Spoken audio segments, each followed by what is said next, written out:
কিন্তু আল্লাহর নিকটে আমাকে মসজিদের ইমাম কেউ বানাতে পারবেন না। তার জন্য ওয়াক্তের ইমাম আছেন, ইমাম হাসান আছেন, তাহলে ইমাম হোসেন আছেন, তাহলে ইমাম জয়নুল আবেদিন আছেন, তাহলে ইমাম মুহাম্মদ বাকের আছেন, তাহলে ইমাম মুহাম্মদ ইমাম জাফর সাদিক আছেন, তাহলে ইমাম মুসা কাজিম আছেন, তাহলে ইমাম মারুফ কাফি আছেন, তাহলে ইমাম মিরান পীর আছেন, তাহলে ইমাম খাজা উসমান হারুনি আছেন, তাহলে ইমাম খাজা মাইনুদ্দিন আছেন, তাহলে ইমাম খাজা কুতুবউদ্দিন আছেন। আরে কোন ইমাম না পাওয়া যায় जो जो मुझे ऐसे जाओ इमाम का हमारी बसे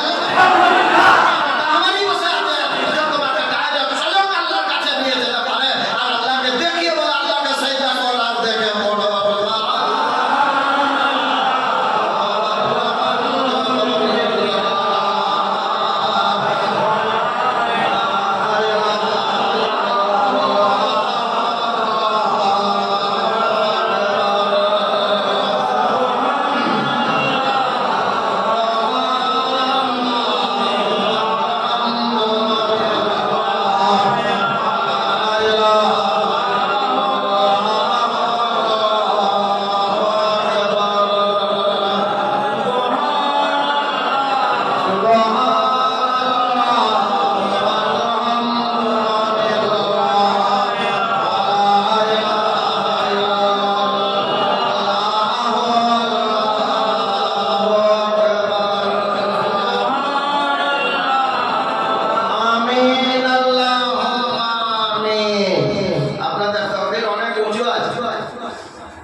मुर्शिद डाकला और ऐसे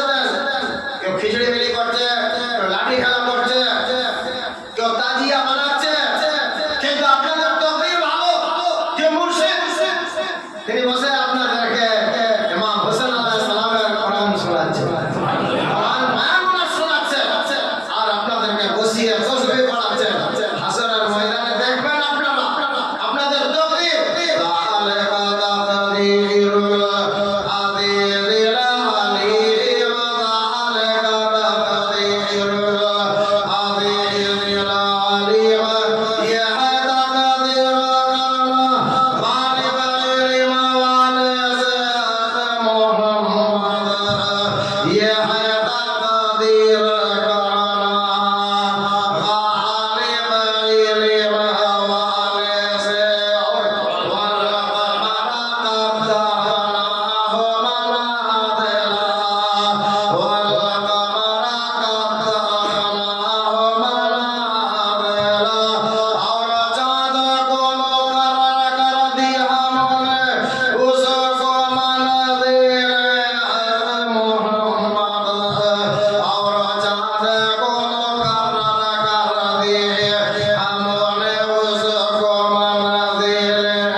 মুর্শিদের সঙ্গে